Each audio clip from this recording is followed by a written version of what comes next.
Hey, Dan, today we've got a special guest. We've been doing this where we've been interviewing people from within LBC. Today we're going to talk to some missionaries down in Ecuador to get a picture of seeking God in the whirlwind and the pandemic. And these are boots on the ground, as it were, for the kingdom of God.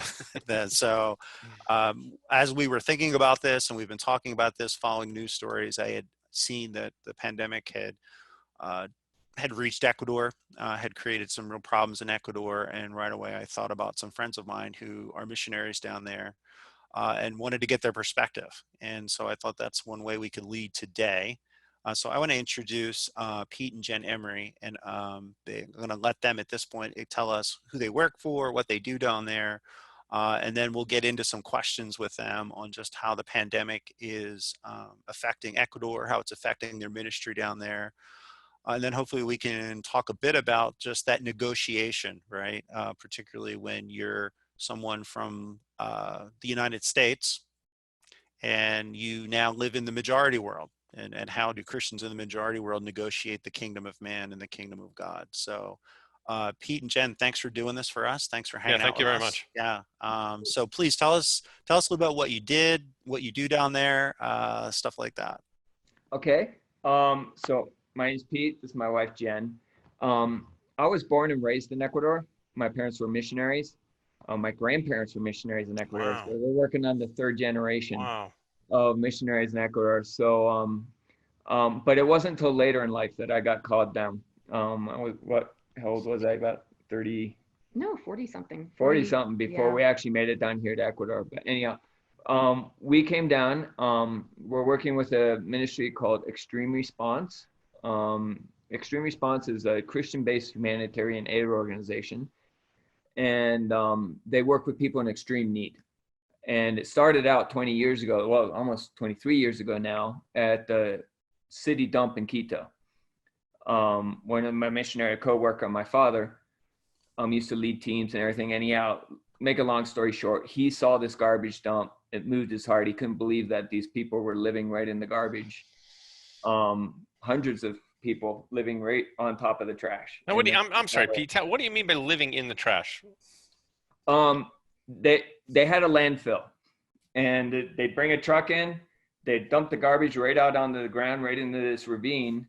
And all these people had set up shop all around the edge of the garbage. So you're standing on a couple 100 feet of garbage as they're filling up this ravine, and they lived right in it.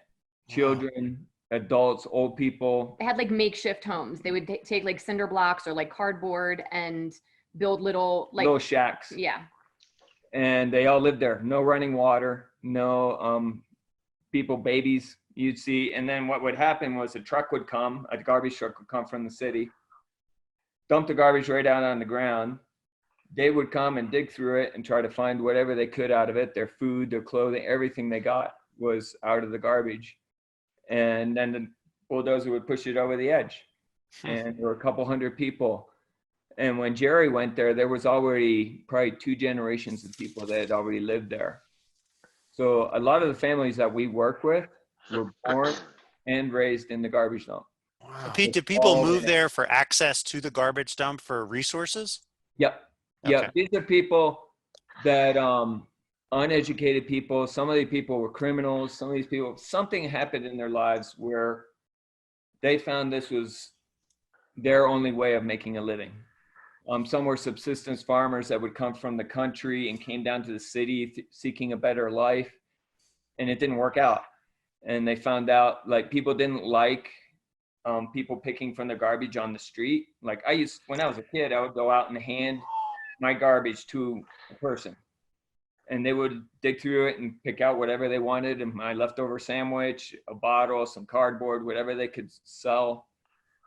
And then they'd go on their way. So people didn't like that. So they would kick them off their street. And then, so then they would hear about this. Oh, well, nobody bothers you at the garbage dump, go out there and you can do whatever you want. So that's how this community started. And it was this isolated community of people that lived right in the garbage. And like I said, today we're working with the third, some even fourth generation of people that were born and raised in the garbage dump. Wow.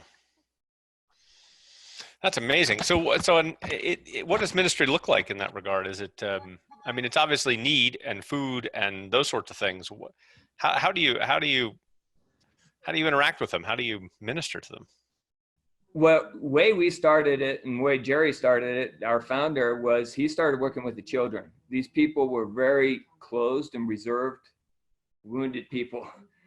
They didn't want to really have anything to do with you unless you had something to give them, something physical. Do you have some food? Do you have some clothing? If not, I don't want anything to do with you.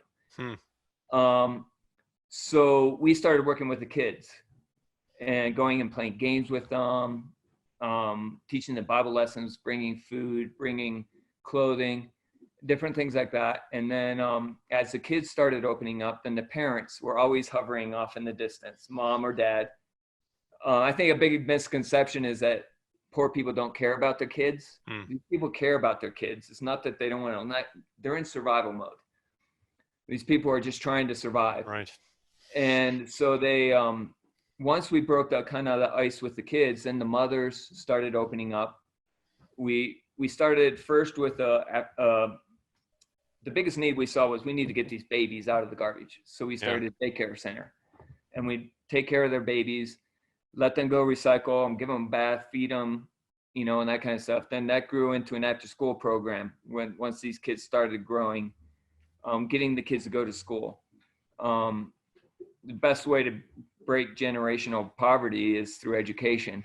You give choices. You know, you give kids choices. So helping them with their physical needs then started to slowly open up and build trust and relationship. We got to know them. We got to, you know, they knew who we were. And then we could start speaking about Christ to them. And then we could start working on their spiritual problems and their need for God.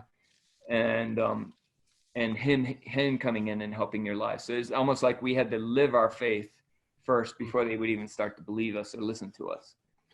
Pete and Jen, Mark said something the other day when we were chatting about your story and how you minister, and the idea that, you know, when we're up here, we're in the first world, we're always thinking people have a poor view of God because they've got everything taken care of. They've got all their technology and their money. And there's this sort of going around conception the poor have got a better shot at that. They have a better understanding of God, as you know. But what's the view there? I mean, there's anger with God, frustration, not a belief. What obstacles are you overcoming in that type of ministry? I think the biggest obstacle is woundedness. These people come from unbelievably difficult backgrounds. I mean, like I said, a lot of them are criminals. A lot of these people are in survival mode. So physical, sexual abuse, you know, the struggle to live day to day are 100%. You know, a lot of substance abuse, a lot of drug and alcohol problems, even though you would think they don't have money for anything. Right. They're trying to find a release. You know, they're trying to get, man, this is painful. This stinks. This is really, because their self-esteem is like animals live better than we do. And so their self-esteem is rock bottom. So anything that can bring relief to them is a problem. So alcohol. I did a Bible study. I was doing a Bible study before this whole quarantine started, and it was a Nancy Lee DeMoss book called Lies Women Believe. So I was going through with my ladies all the different lies. And it was amazing to me that I think the biggest one was I have no value. And they are really, really stuck there, that they don't feel like they're worth it. They feel like they have nothing to offer anybody. You know, and I think when you're in that place, it's hard to believe there's a good God when you feel like you have no value. And so, yeah, that's a big one. And like Pete was saying, this culture is very different. There's not a whole lot of empowered women in this culture. It's very much, they're secondary to men, and they're toys, or they're maids, or you know what I mean? There's a use for them, but they're not valued as a woman. So I think that's a big thing too, because again, if those things aren't in the right place, and that's what I was teaching them, if your belief about God is not in the right place, everything else is going to trickle down and it's going to be incorrect. Right. And that's the problem. A lot of them feel abandoned. A lot of them feel that they're just, a lot of them have a very Catholic background. So it's like, they know what to say. They might know some of the, I don't like what, what they say in masses and stuff like that. Maybe some of them have gone to mass when they were younger. But that's it. There's not a whole lot of relational. They don't know a relational God. They just know a God up there that obviously doesn't like them because they're working and living like they do. So it's not atheism in one sense. They're not not really. No, a lot of them I think believe there's a God. A lot of them, like anybody, they haven't really sat down to think about it. Yeah, they're reacting. They're living out their go lives. on. Yeah. I find that at all different social levels. I've just never stopped and thought about God and me and what that means and who he is to me and all that stuff. I think most of them are some kind of like agnostic that thinks, well, God's up there and I'm down here. He does this thing. Functionally agnostic. Yeah. Yeah. And so I remember one conversation with one. It's like, man, why do you guys like glass over when I talk about God and Jesus and those kind of things? Because it was often they just kind of, well, I'm just here for the food. The obligatory, I got to listen to this guy for a little while and then just give me my food and I'll go. I'm sure if we got a transcript from the audience when Jesus was feeding people, you would have heard the same thing. Yeah. So, this guy's pretty cool. I like to see his work, but I'm just here for the food. Yeah, just give me some more fish. Save the salvation. I'm just here for the fish. Yeah. Right. So I had this short conversation with this guy, and he's like, "Yeah, I hear about this God and this Jesus guy you're talking about. I have no idea who he is and what he's talked about." And I really came down to just that he had never taken the time to think about it. I think that's a great point. That's a great point. I think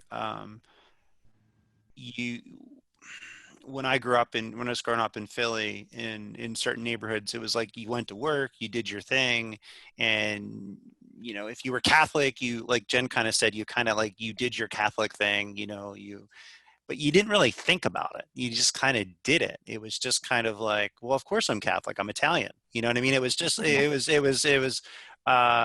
just kind of part of what you did. It was like, you watch the Eagles on Sunday, you go to mass before that. It was just one. And so I think you're right. I think a lot of people don't examine it.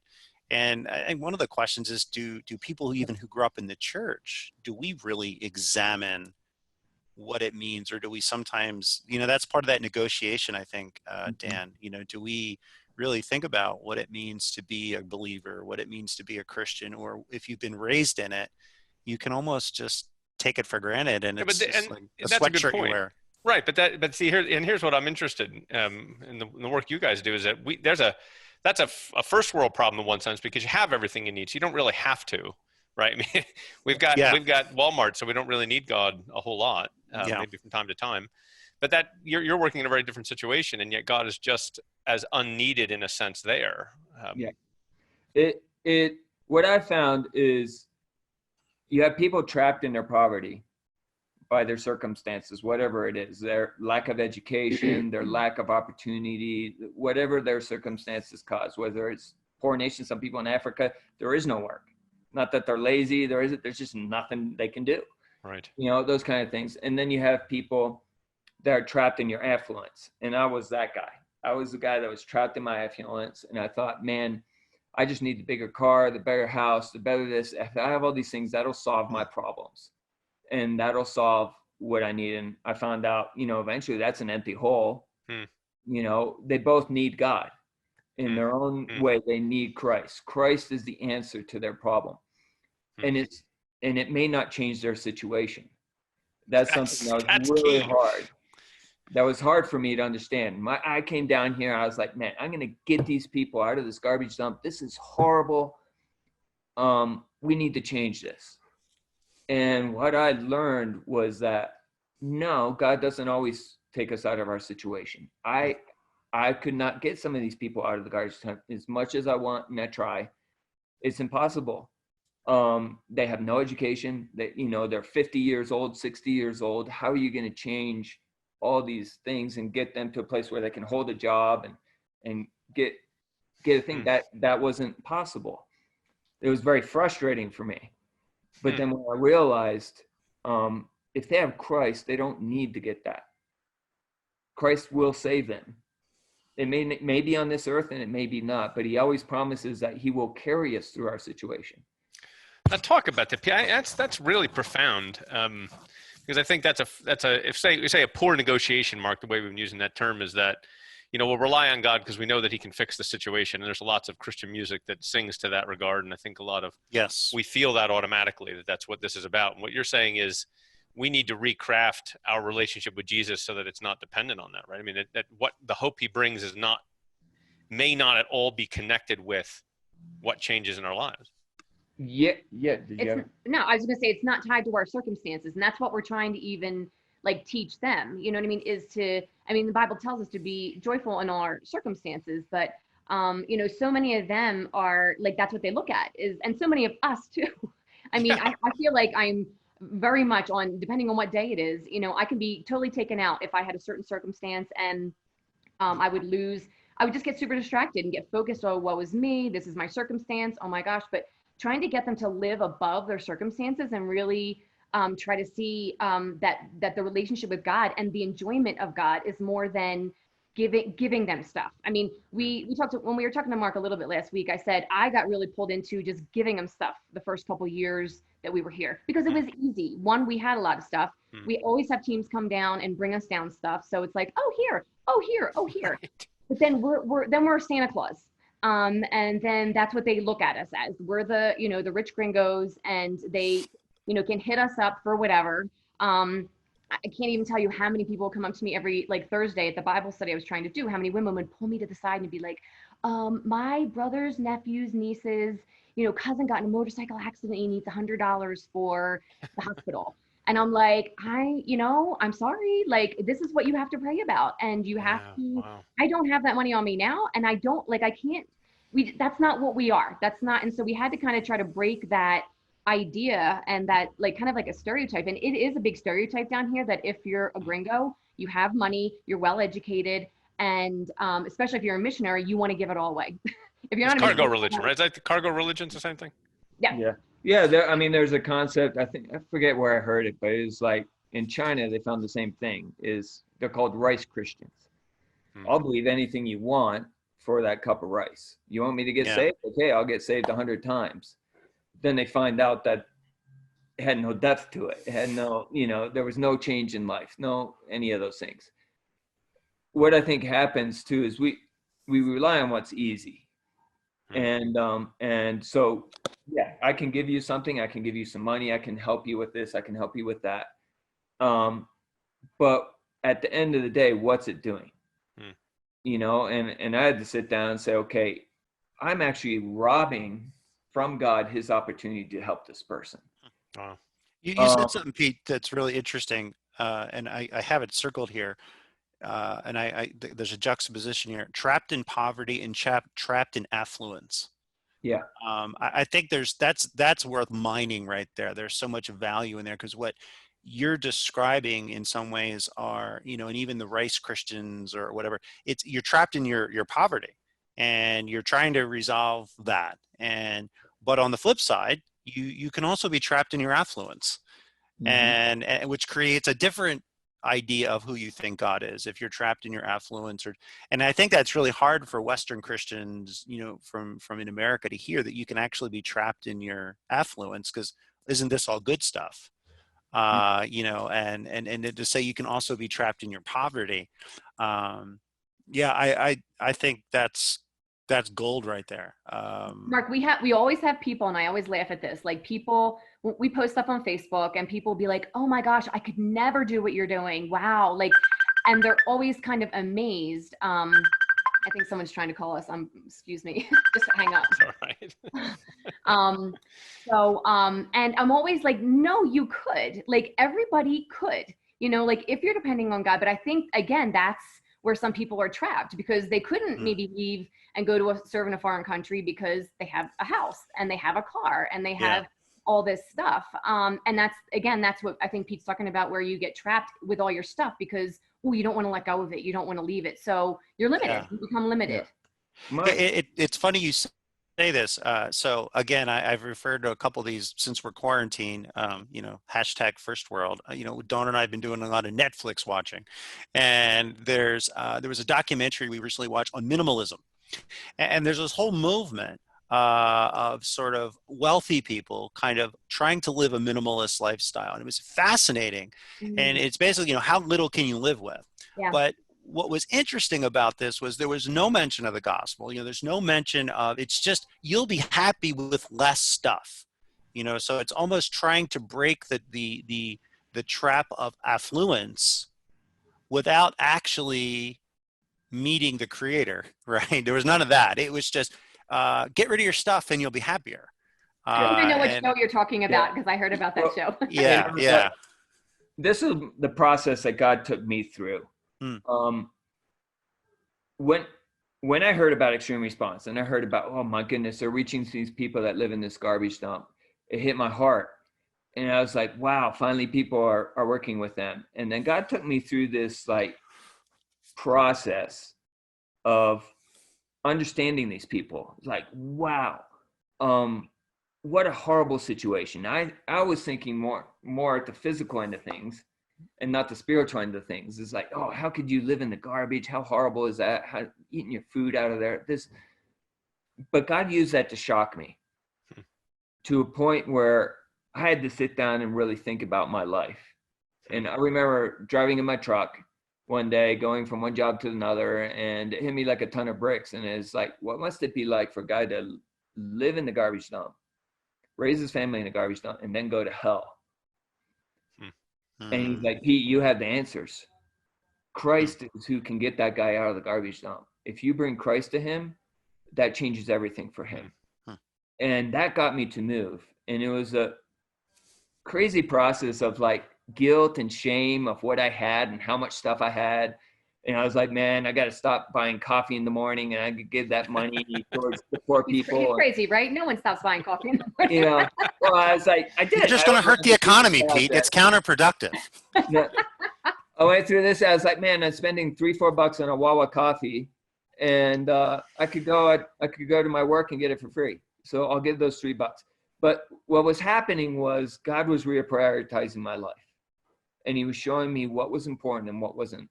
And where was I giving my time, my resources, the gifts that God had given me? What was I doing with them? And at first I was real with guilt because I didn't have anything to really put before God and say, this is what I've done with what I gave to you. And I owe my life to those people because their shocking situation woke me up and said, I need to do something about that. Now that I see the big picture of it, everybody needs Christ. Amen. Everybody needs Christ. Your neighbor, the billionaire down the road with everything he has, who's ready to commit suicide because he has no hope and nothing fills that hole, to the guy in the garbage dump that has nothing but can receive everything if he has Christ. When we were talking last week, Dan, and this isn't a good advertisement for LBC, but I said Pete's memoir should be entitled "I Found Jesus at the Trash Dump and Not Bible College." Right. I learned more students down.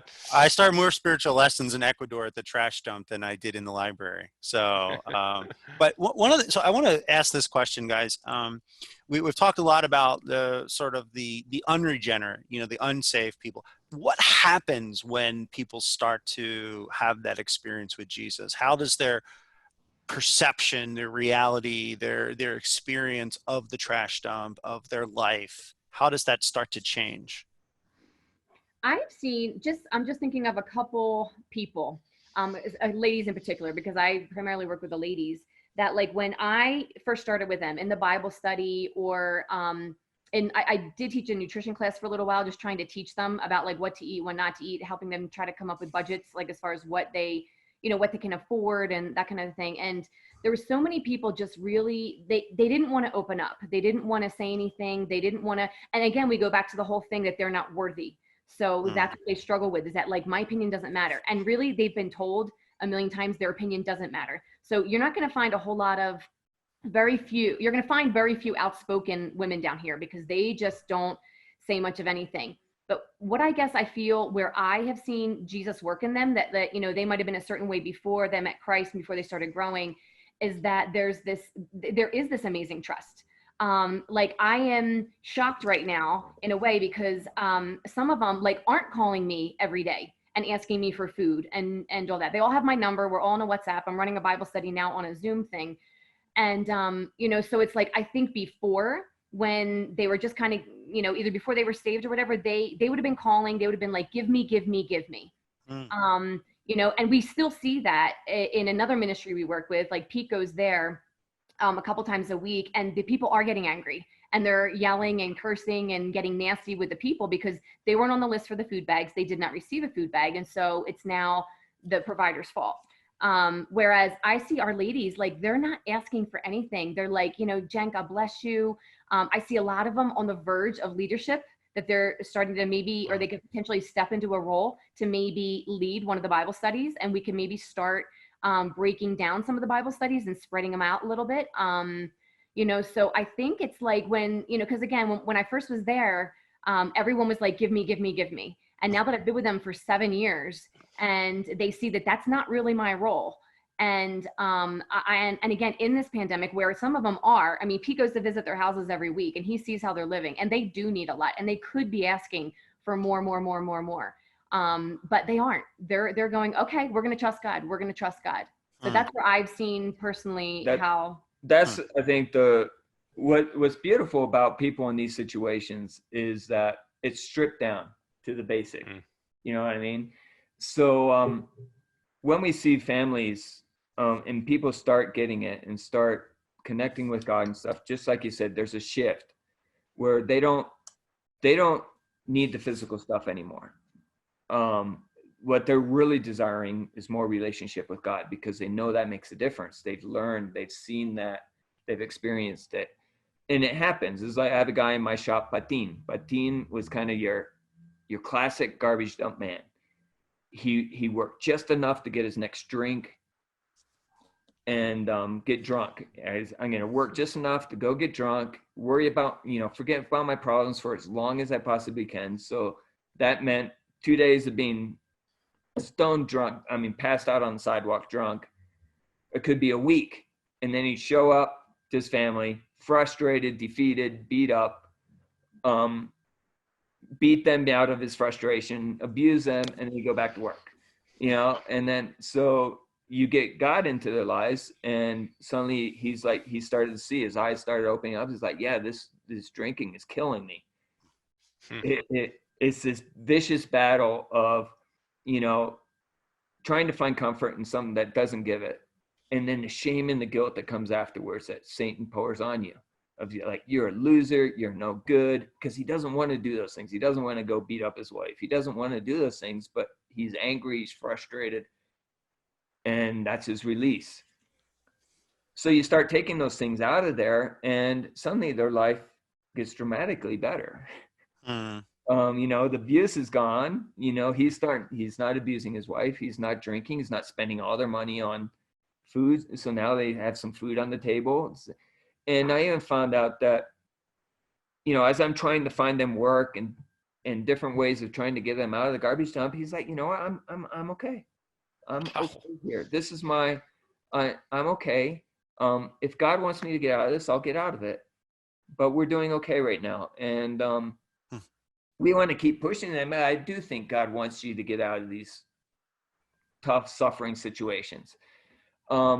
But like I said, they've proven to me that God is sufficient and that he carries these people through these situations. He's carried these people through, and their situations often get worse when they become Christians.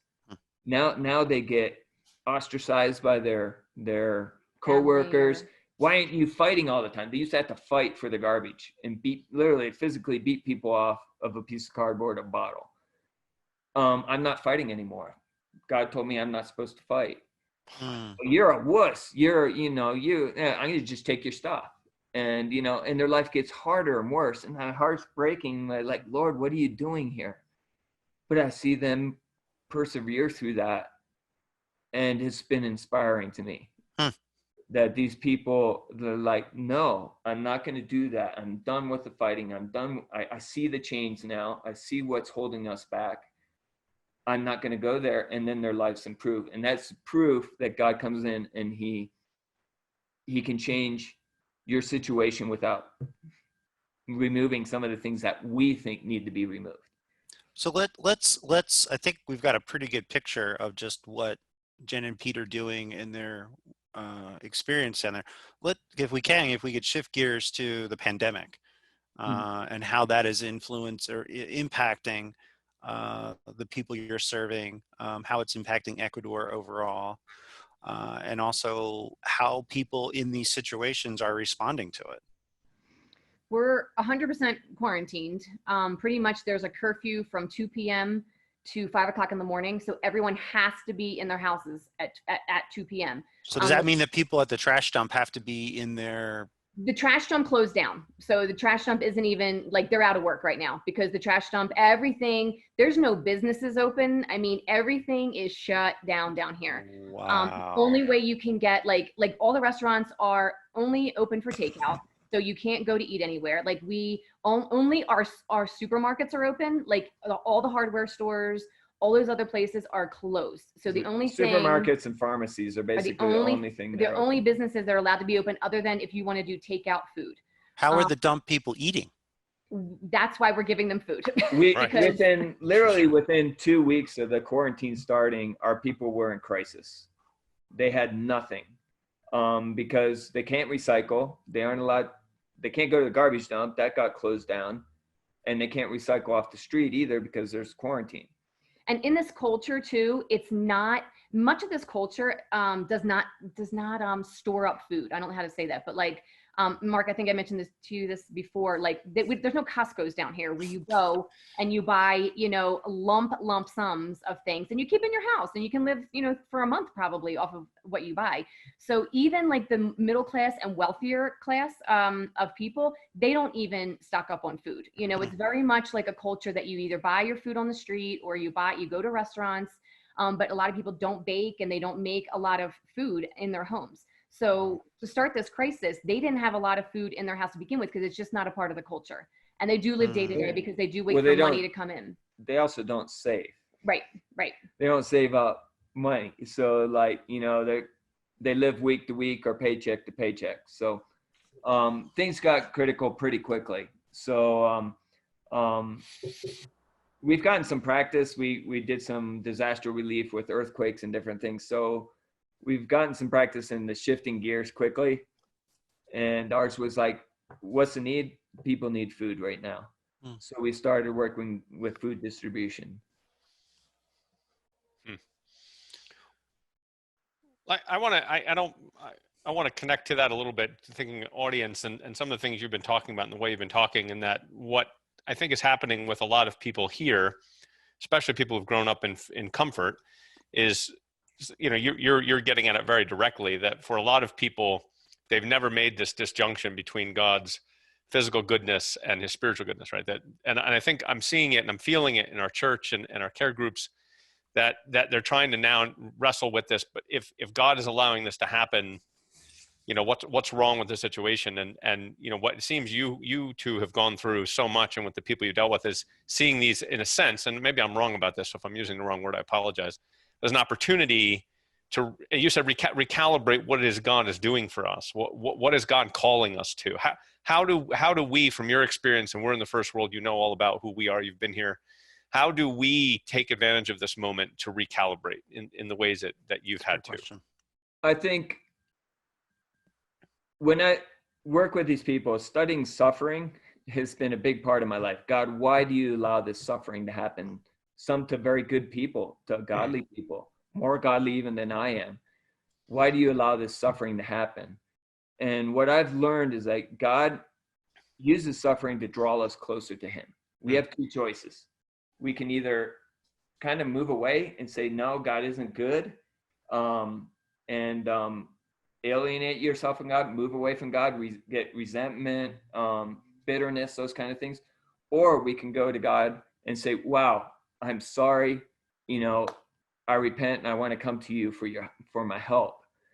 And that's what we really want to try to do, is like, let's run to the situation. This is an opportunity where people are in need, and we're to run to this and to answer answer it, because I think the critical part right now is what their opinion of God is. You know, even our people that are Christians, is their opinion going to be like, well, this God thing's not working for me. Things are getting worse. I think the big question is God enough? You know, when there's nothing else, is God enough? When you have everything stripped away, you know, because right now, I mean, we definitely have our freedom. Our freedom has been stripped to a certain point, you know, because we can't go out, we can't, you know, do stuff. You know, but and I think in the States, it's like, okay, you know, I can't go when the parks were closed. Okay, oh, I can't go to the parks, or, you know, I can't do this, or, you know, when everyone saw their money dropping from the market, you know, when the market started going down. I have no idea where the market is right now, so it could be good. I have no idea. It's good. because I don't follow it at all. But like, you know, it's just like when those things happen, but is God still enough? And that's what we're also trying to kind of talk to our people about, is like, I actually, in my Bible study last night, we talked about the manna with the Israelites. And it's like, God only provided in the mornings a certain amount of food. They couldn't store it. They just had to eat it and move on and trust that he was going to give it the next day. And it's like, that is really hard. I mean, I can put myself under that umbrella too, that's a really hard thing to just wake up and trust that he's going to give me what I need today. And I don't have to worry about it until the next day. And let's see what happens tomorrow morning. But that's not how the world is, you know, or how the world has been as far as that. It's like I can trust God as long as I know Costco's still open. I'll trust God as long as I have food to give out, you know, or I have the resources to help these people with what I think is going to help them. What's really tested my faith is when the food bag runs out, when the physical resources I have are gone. And then I was like, okay, now I got to sit down, and is my prayer to God to help this person to come through in a way that I have no idea how he's going to do this. We come up with situations all the time that are seemingly impossible. You know, a family comes out to me and says, I got cancer. Now what? We don't have thousands of dollars to reach into a person, you know, and help them fight their cancer, or, you know, all kinds of illness. Illness is probably the easiest one you can pinpoint, where it's like, man, we just don't, that's where our resources stop.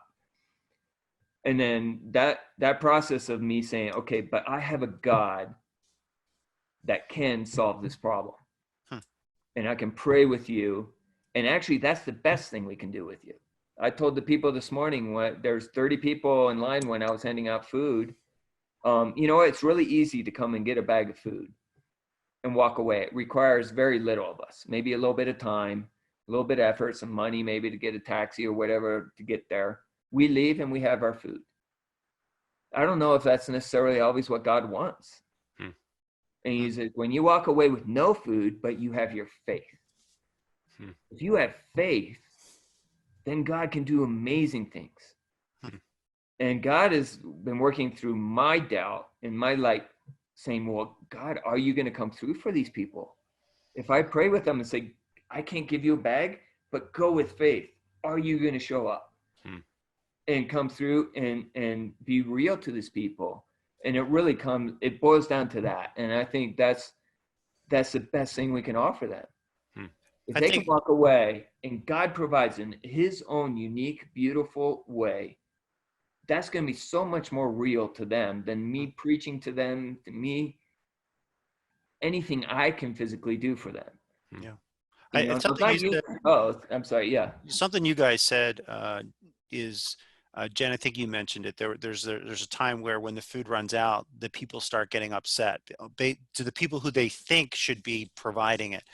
I wonder too, I mean, and part of this podcast that Dan and I are doing is we're not claiming to have all the answers. We're processing along with everybody else. Is that sort of a human response to, you know, the person or entity that you think should be providing the goods, whether it's God, whether it's the missionary, whether it's the federal government, and they don't seem to be producing the goods they're doing, all of a sudden you attack that. Oh, I mean, if you want a good example of that, look at Facebook. Yeah, exactly. Yes, exactly. So we're not attacking the missionaries. We're attacking the federal government. We're attacking, you know. There's they need to blame. I just think that's in so much of our human instinct, is like somebody needs to pay. Somebody is Right. responsible for this. So I need to get back what I lost, and somebody needs to pay or be responsible for this. Yeah. And that's just not realistic. I just feel like, like, not that it's not realistic. I understand how those people feel as far as like, because even like, I just see it in my own kids, like they want someone to blame, when something goes wrong, who's the first person I can point a finger at? So it's not, so I can push my anger onto something, or I can push my negative feelings onto something. Yeah. And I think that's what they're doing, is that like, because the people who are giving the food are, obviously wonderful people, and they're giving free food, but it's like, no, but you didn't consider me, and you didn't let me, you didn't put me on the list when I wanted to be put on the list. And so it's really kind of I feel like it's a very immature thing. I feel like, more people who don't have a strong sense of self and everything, like kind of go that route, like I said, my children still kind of do that. But Well, then your kids are very rare. My kids, It's so strange. I don't. very Yeah. strange. I don't know why that's happening. Don't blame anybody. Well, one of the things I wanted to ask you about too, Dan, you made a great point. You said that maybe this is part of the problem we're having in the West, in the developed world, is that our praise songs and our music even creates a doctrine of God, where he's the God who, somehow wants to live up to the Declaration of Independence and provide me with life, liberty, and the pursuit of happiness. That's probably a praise song somewhere. And so, but in other segments of the developed world, and I know this is really big in the majority world, you get the prosperity gospel. Are you guys seeing any of that kind of thing where, my doctrine of God is I'm supposed to be okay and prosperous if God and I are good? I can't say that I've seen any of it with my ladies Bible study, and I completely preach against it. Like, I am so into, like, life is not easy for Christians or for non-Christians. Right. You can expect suffering, you can expect bad things to happen, and it says over and over again, that in the Bible, that troubles are going to come, that we're going to have problems, because this is not what we were meant for. Like, our hope needs to be in heaven. And the time we're on earth is not meant for completely our enjoyment. Yes, God is good to us. He gives us things to enjoy, nature, sunsets, vacations, things like that. But that is really not what we're supposed to expect out of life. It would be far more wiser to expect more problems than to expect less problems. Right. Jen, can I explore that just for a second, James? I think that's First Peter but the idea that, this is what I've been finding in my own heart, is that when we settle on these things, we're just dissatisfied constantly. And when it's a gift that's meant to point us somewhere else, there's joy. And I think you said, Pete, at one point, it's about finding joy as well in what we have. How do you I mean, I think you're right theologically, but let's get down to brass tacks. How do you, living in these situations, knowing that suffering is going to be the human norm, how do you craft an imagination, a heart joy, to see these as just gifts, temporary as they are? How do we do that? I know I talk, like, again, so much about heaven and about what's to come. And I don't know if you guys are fans of Francis Chan, but he does this great little, and it's a YouTube video, actually. It just has a rope, and he just talks about how, like, he uses this much of the rope, let's say, for this is your life. This is how much of your life is going to be on earth. And then the rest of the rope, which you have to imagine that it goes on for ever and ever, goes on for eternity. So it's really more getting them to just, like, again, look for some of the subtle joys. I mean, some of them will write to me and be like, oh my gosh, guess what? My daughter got an A in English or whatever. And it's like that kind of stuff they just love. They are so proud of their kids. And when those kind of things happen, or, somebody gives them something. But again, I just try to not get them to really, not that I don't want them to focus on their suffering, but just to keep your eyes forward, keep looking ahead, keep going straight forward. Is that kind of the question that you were asking? Is that? Yeah, I think it is, because I think what, if I'm seeing from our perspective, what's happened is that and I think, Mark, you're right. We've turned God, our theology is poor in one sense. And we've said, well, if God loves me, I'll have these things, but those things don't make us happy. They're really bland. They don't give us joy. They're wonderful things, but the more we pursue them, the more anxious we become that we're going to lose them. Right. I mean, yeah. I'm watching my kids get older and realize I've lost this little time when my girls were so cute and small, and now I want it back, rather than seeing that as a gift. And I think your point is really sharp, that maybe we just don't have enough of an imagination for what heaven is, that's not capturing our imagination. Is that?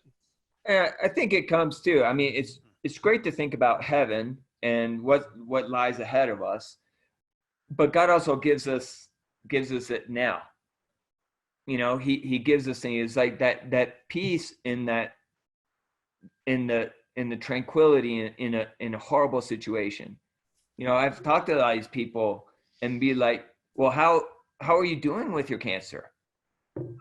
I'm doing okay. I have a lot of physical pain. I have all this, but I have peace, and I have hope, and I have those things. So yeah, dreaming of heaven, I think, is essential, because it puts our eyes towards what is to come, and it motivates us, and it gives us that hope and all those things.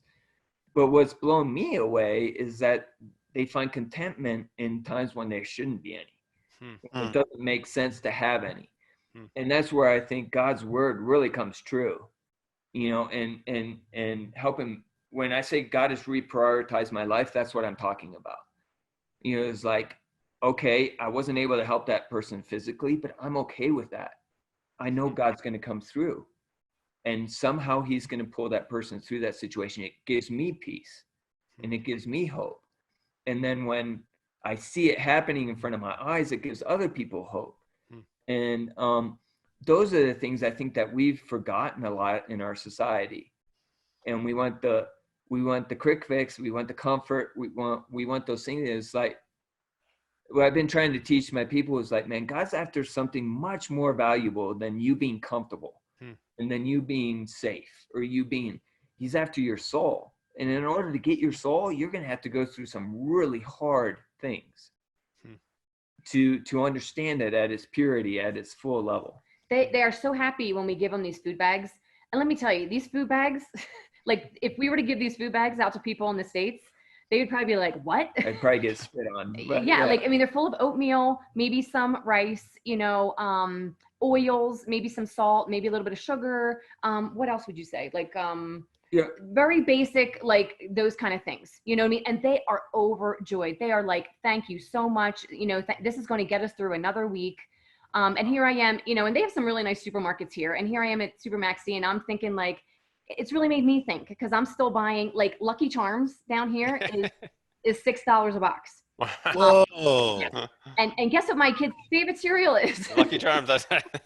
And guess who I feel sorry for? Because they've been tied up and they've been inside for 8 weeks. They've never left the house, you know. So me, I'm like, I'm gonna buy them a box of Lucky Charms, because that's what they really like, and they've been in the house. But you know, and so but as I do that, I'm like, oh my gosh, and our people are getting oatmeal and they mix it with water, and that's what they feed their kids for breakfast. You know, so I'm not condemning myself for buying the Lucky Charms. You know what I mean? Like, I think there's like a balance you need to find. But yeah, when I go to the food store, since this pandemic has happened, it's a new thing for me, because I'm like, oh my gosh, I used to buy so much other stuff, and that stuff that we just don't really need. Yeah, and Lucky Charms for $6 a box. It's something you said, Pete. I think that's really important for this. How do we learn how to negotiate? You talked about experience, and it goes back to my snarky title for your memoir. But there's a sense of maybe you do have to experience those situations to, you know, you can go to Bible college and you can learn the information, you can pass your finals, you can take your exams, and you have a knowledge. But what was it, the Puritan John Owen used to say that it's the experiences of life where the Holy Spirit takes the truths you've learned from your mind and forces them down into your heart and into your soul. Yeah. And I think that's maybe you're putting your finger on something, because you said experience and you said we want quick fixes and short circuit, and maybe there really isn't a short circuit quick fix for that level of sanctification. There isn't. We have a cheesy saying in Extreme Response that says, money changes situations, relationship changes lives. And we've learned it over and over again over the years. Is you're exactly right. There is no quick fix for it.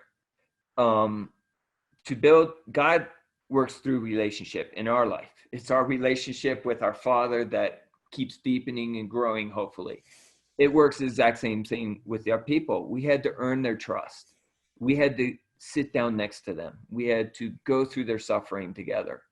We had to get dirty with them. We had to hug them when nobody else would hug them. These people just reek of garbage, and you have to hug them, you know, and we just never know what God's going to use to break through those barriers. I've had people come up to me and say, you guys, nobody hugs us. You know, why do you hug us? And it was a huge opportunity to say, because God loves you. And I want to show that to you. But those are the kind of things you can't experience in a classroom. You can't intellectually, you can't get that's what God wants. He's like, yeah, just don't give the money to the beggar on the corner. Sit down and talk to him.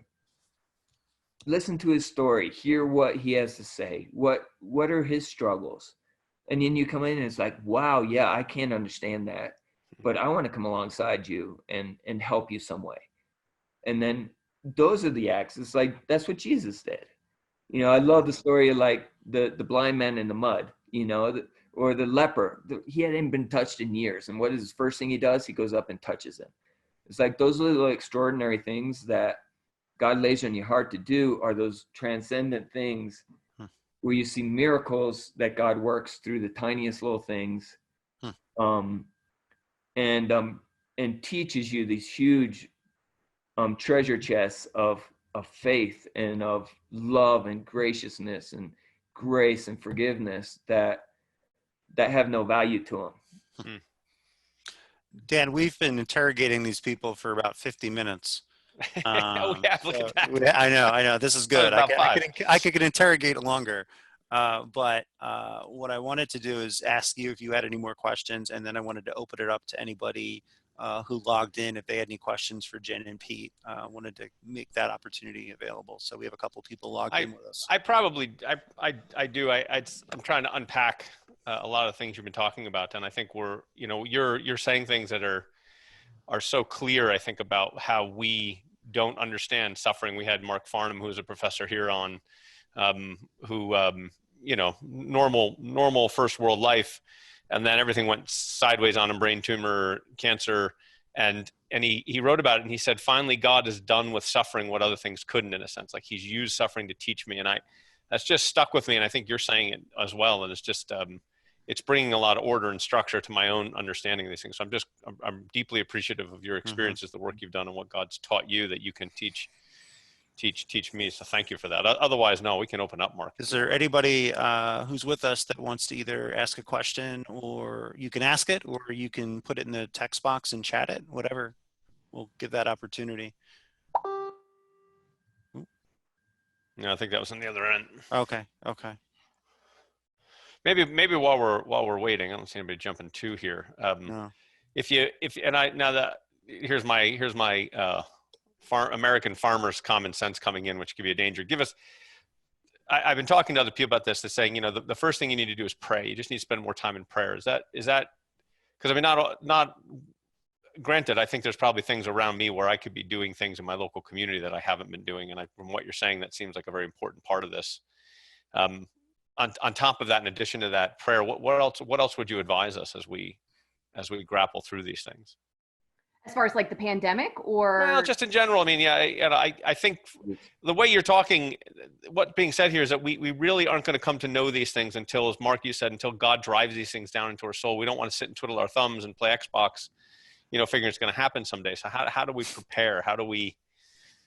I think one thing that I've learned even so much recently in the past year is praying is really good and important, but to sit still with God, to sit in total silence, to totally settle yourself before him and let him speak to you. Because I feel like so much when I'm praying, it's like, oh, and God this and da da da, and it's almost like there's a busyness that kind of takes it. And we're praying, and we're praying that he does a great work, and we're praying that he provides, and we're praying this. But part of me with the whole relationship with God is like, it's also about just sitting still and just thinking about him, and maybe not even talking so much, just being silent, just being still. That's where I feel like God is leading me personally, as far as like the whole world is just imploding with just busyness and with doing stuff. And with this quarantine and being in my house so much, I've just been super intentional about setting aside a time and just sitting. And it's, you know what, it's really hard.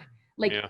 it is unbelievable. If I sit there for like 30 seconds, I can get about 30 seconds in where I'm still and quiet. And then as soon as like that, the 30 seconds is up, it's like, oh yeah, I got to do that today. Oh yeah. And that's, oh yeah. And before you know it, my mind is like, woohoo, like it's going on all the things I have to do, or this person or that, you know, and it's really, really hard. And so that's where I've tried to take this time that God's given us to, like, where there's nothing, not that I'm saying there's nothing to do, but where I can have more just quietness or whatever, to really try to control my brain and how much, where it's going with things and how hyper it is, you know, where it goes all over the place. Cause that's where I feel like the culture goes. It's just like do and ask and just don't stop. But we have a hard time stopping as a people.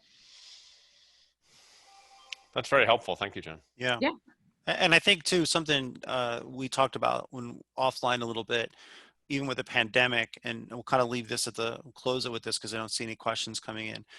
You guys had mentioned that the pandemic, as bad as it is, what it really does is it just exacerbates what's already there. Mm-hmm. It's not a new thing. It doesn't bring it just brings to light what's already been there.